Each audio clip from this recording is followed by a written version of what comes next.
ñi bi gannaaw ba ñu ko dóoree fa nga xam ne rek moom moo di assemblée nationale par Massata Samb ak Mamadou Niang di ñaari député pur moom mi lay nag ni ki démb daal dinañ koy tàllal micro yi nga xam ne rek moom di sans limite mu daal di àddu nag gannaaw ba mu nekkee hôpital ba génn bii lay nekk première fois bi nga xam ne rek wax na ci presse bi lu ñeel ci li nga xam ne moom moo amoon ci assemblée ba waaye moom nag ma ngay xam ne propos am yooyu si c'était à redire da koy daal di waxaat ndax nag delluwu ci ginnaaw benn yoon ma ngay xam ne assemblée ci jëmmi boppam du pour défendre sa kilifa diine wala dara waaye pour défendre li nga xam ne moom intérêt réew mi la te it ba muy wax mbir mu ni mel tuddul benn turu sëriñ tuddul sëriñ Moustapha tuddul kenn mais dafa wax rek sànni ñoom nag ñoo jàpp ni ñoom lay waxal waaye nag la mu wax bu noo jotee pour mu waxaat ko rek da koy waxaat. waaw bu yeneen problème am rek ñu mu amaat yeneen problème rek xam nga tamit tey bu fekkee tey moom. même moom yedd na boppam. dëgg la nee na foofu nekkul pour affaire sëriñ kon moom la fa ay sëriñ wuti. moom ba mu koy wax. kon moom yey na boppam quoi. donc bu fekkee tamit da koo nar a waxaat. tey mën na koo wax ci ensemble ba dara mën ko faa bañ a fekk. waaye pour mën naa génn leneen fekk ko fa. boobu instant boobu noonu. ndax la jamono ñu toll ni ñi ko guuxal ci wàllu ci mbirum sëriñ yi dafa daal di bari. gis nga nit da ngay xool li rafet nga koy def moom xaw ma Ami Njaay ñii bi. Ami Njaay ñii bi li rafet dee ko def maanaam buñ la dékk micro rek ngay wax loo xamante ni tey mën na indi leneen. tey yow fexe nga ba nu tëj ñaari nit. bu ne la ngeen tëri neex na nga damm tànku liir waaw mais tey fexe nga ba wax fi benn affaire am ñoo xam ne gis nañ ci seen bopp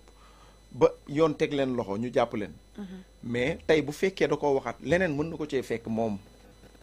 ba ñu teg ko loxo sax mën koo waaw parce que tamit nit da ngay xam ni nit nga yow wax nga fi benn affaire mu indi problème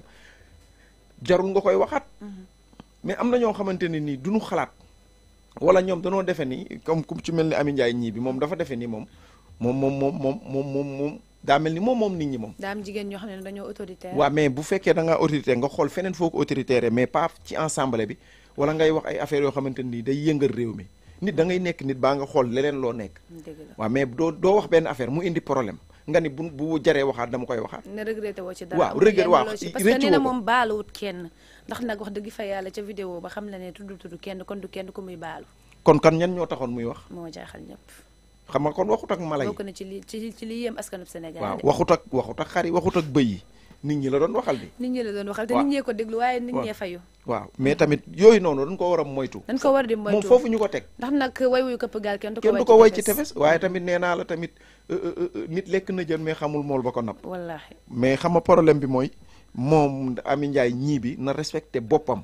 donc respecté doomu aadama yi respecté askanu Sénégal am na lu ko doy muy liggéey bu mu war a liggéey dëkkam li tax ñu indi ko foofu noonu daa war a liggéey dëkkam. war a liggéey ci Sénégal donc na respecté loolu buñ la fi tegee ngir Sénégal ak sa dëkk respecté loolu mais pas ngay fekk ay kilifa waxoo kenn mais koy waxal. mais moom na wax ku muy wax Ami Njaay ñii bi koy waxal. dëgg la. daa war a dangaa war a respecté ci la nga xam ne moom moo di ëmb bi nga xam ne rek wax na ne def koo ëmb ba indil li nga xam ne moom moo di ay ñii di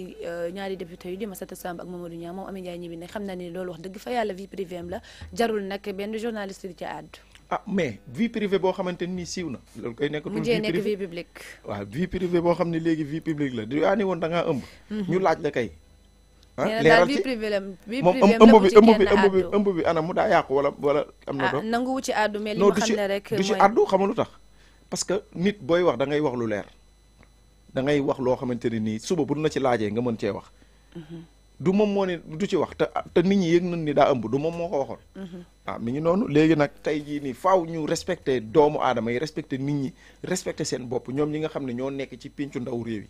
muy Ami Njaay ñii bi am na lu ko doy na ko defi nit bul jaay dëgër fit ñëpp am fit mais bul dëgër fit bay lor sa askan lor sa bopp ñoo xam ne dëgëruñu fit de waaye seen fit gee leen ne ngeen lu seen xel xalaat rek pour ñoom seen làmmiñ war na ko wax waaw mais loolu baaxul des fois day nekk indi loo xam ne même ay du yem ci bopp borom ndax amaana ba mu koy wax xalaatul woon ni mbir mi dina eggi fii ba leneen di ko ci fekk waaw mais moo tax nag tey moom daa war a moytu bu baax peut-être am na ñoo xamante ni ñu ngi koy xaar feneen bu waxee loolu noonu mën na bañ a am problème ci ensemble bi mais bu génnee mën na am problème parce que tamit nit ñi kenn moomu leen dëgg la waaw tey jii nii yow ñi nga fexe ba nu tëj leen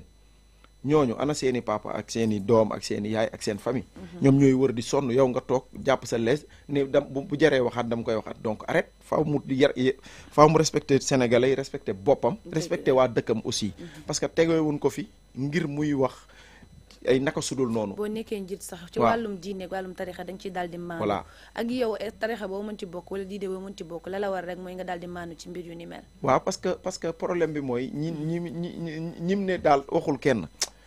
dafa yabaate rek waaye nag am na ñoo xam ne moom li tax ngay wax ay nit a tax junj daa doy borom xel daa doy borom xel mais bu fekkee da ngay wax naan ay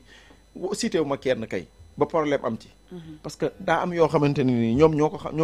ko xamante seen biir dëgg la mais faaw ñu respecté waat nit ñi respecté population Sénégal ak askan wi faaw ñu jox leen cër parce que sans askan wi ñoom duñu dem duñu bouger waaw te ba pare ñun ñoo leen di fay askan wi moo leen di fay tax ñoom ñuy fay voilà mais léegi bu fekkoon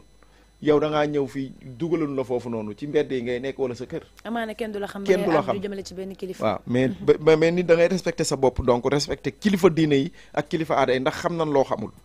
voilà noonu la demee nag ginnaaw bu ñu jógee ci li nga xam ne mooy wàllum actualité li di politique dañuy dem fa nga xam ne rek mooy li wàllum lamb gannaaw nekk ba jamono juñ passé rek ci combat Balla Gaye bi doxoon ci digganteem ak Boy Niang ak dëgg daal di génn addu jëmale ci li nga xam ne moom moo di Gouye Gui ak mbëru Géejawaay yi moom Gouye Gui nag daal dinay génne di kàccu li ñu mel ma ngay xam ne ñoom ci jëmmi boppam ñoom waa Géejawaay dañoo mel ne rek seen relation yi dafa demeetul noonu waaw mais ñoom